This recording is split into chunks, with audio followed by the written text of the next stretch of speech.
Hi guys and welcome back to World of Tanks, and yeah, a bit of a dodgy title, but I'm in the British Bulldog Tier 6 Premium Heavy Tank. Now this is not what I intended to put up today. It's a very short episode as well, it is just this one replay. I do apologise for that. I'm actually, the video I was going to put up, I've been working on, after a sort of brief conversation in the comments with one of you guys a week or so ago. I've been working on basically the which would be better for earning silver, a premium tank with preferential matchmaking, or one with standard matchmaking that will see up to 2 tiers higher than itself. And obviously there are there are arguments for and against. With the ones with standard matchmaking, obviously you get more money for shooting, well, damaging things that are higher tier than you. Than you do for shooting stuff that is the same or lower tier than yourself. So, but with the preferential matchmaking ones, you're more likely to be top tier, so therefore your tank is going to be more competitive in that match, and you could then do more damage. So there are arguments for and against, so I decided to basically look into it. Plus it'll also help when people are thinking about what tank they, if they want to buy a premium tank, what they're actually, if they're going to buy it for earning silver, do they want one with preferential or standard matchmaking? It'll help with that. But anyway, I've got to move along quickly because the match is moving along quickly as well. So yeah, that's what I was working on, but unfortunately I had to go to the doctors again today about my foot because it's not getting any better. So that didn't leave me with enough time to finish off all of the stuff that I was doing with it. So that will be tomorrow's video now. But in between the matches in those two vehicles, and I'll explain sort of how I've done it in that video, I'm also going to look into the actual difference in earnings between the same tier and higher tier stuff as well, because I did ask Wargaming and it's not written down anywhere, so I'm going to do a little experiment and work it out for myself. But anyway, yeah, had to go to the doctors again. So in between the games with the vehicles that I'd chosen, I was just jumping in other things, and I've been training up a new crew for my Conqueror because I moved that one onto the Chieftain, and I want to do the Conqueror review. So anyway, because of that, I did have this game in between today, so I thought I'd upload it because otherwise, you would have been left without a video today, and recently, due to sort of various health reasons and what have you, I've done that a couple of times, so I didn't want to do that. And this is a nice game as well, so here you are. Anyway, after I've done rambling for the first half of it, I've got the KV-85, luckily not fully upgraded, coming at me, because if it was, it would have 175 pen, and I would have thought that it probably had no problem getting through my armour and not being bouncing like it was. Now the T-150 at the end, he's got the upgraded turret. So, I don't know, but I'm not sure if that was the upgraded gun, the 106mm, is it? Or 107mm? There's a T-34, took him down. It's not going to take much to take down a tier 5 medium. It's quite a tough tank, this. A good, fast-firing gun as well. Very comparable to sort of a fully upgraded Churchill 7 as well. Very good gun performance on this, I find. With the rate of fire, the accuracy is quite good as well.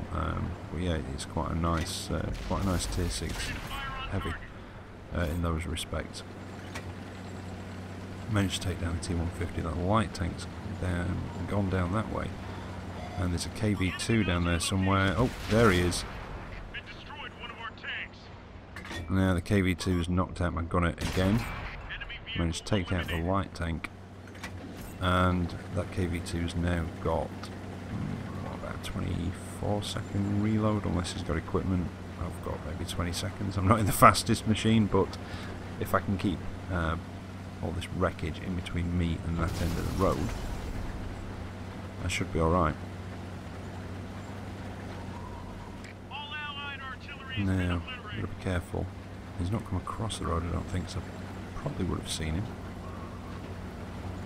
I'm still not going to go straight out without checking though, because going out in front of the KV-2's gun sideways is not very smart. So I'm going to have to be careful here. Where is he? Down it, there he is, and he's facing the wrong way. Now, luckily, KV2 is a big target, big fat turret, so I didn't have to wait too long for the aim. Obviously, the dead gunner, the aim takes a lot longer, and the aiming circle doesn't go quite as small, I don't think. Now there's myself. I think was that a T-150 on our team, but there's a Bogatyr on the enemy team. And there's also artillery now. Artillery is the one I'm most worried about. The Bogatyr is very tough in tier 5. Not so much against tier 6, especially because I can go for the turret. And if he doesn't angle, I can probably just pen his hull as well. But it's arty that I'm worried about, because if he's still near the enemy cap, then as I go out of here, I'm going to have a side to him. And if I'm not careful, I could have the rear of the tank facing him. And Art is definitely the one I'm worried about, because Bogatyr also doesn't have particularly good penetration, especially on its standard rounds.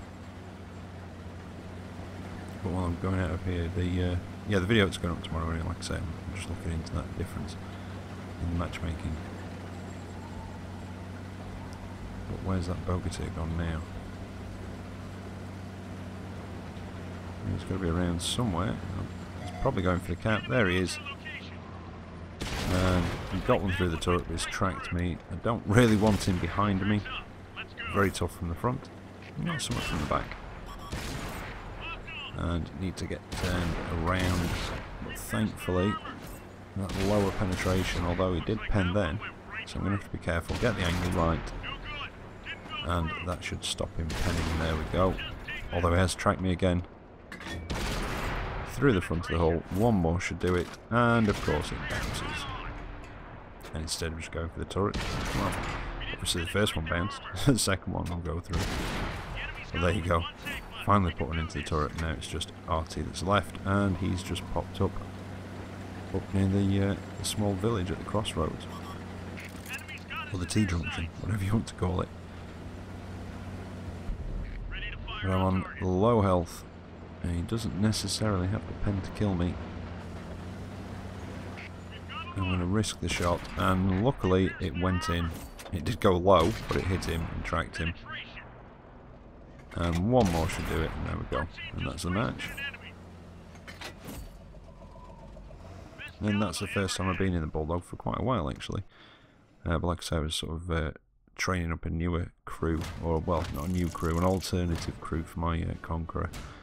So I can get the review done for that. Did the Carnarvon a week or so ago, I think, and I want to get that British Heavies line finished.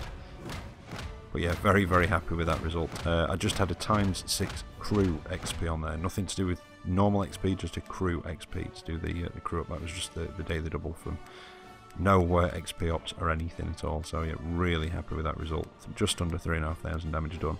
Radley Walters, Devastator, Top Gun and Steel Wall. So yeah, very, very happy with that. And yeah, just a little bit of a carry, even if I do say so myself. But there you go. I hope you've enjoyed that. I hope it's entertained you. I will be back tomorrow with that comparison between preferential and standard matchmaking tanks. So until then, take care out there, and I'll catch you next time. See you later.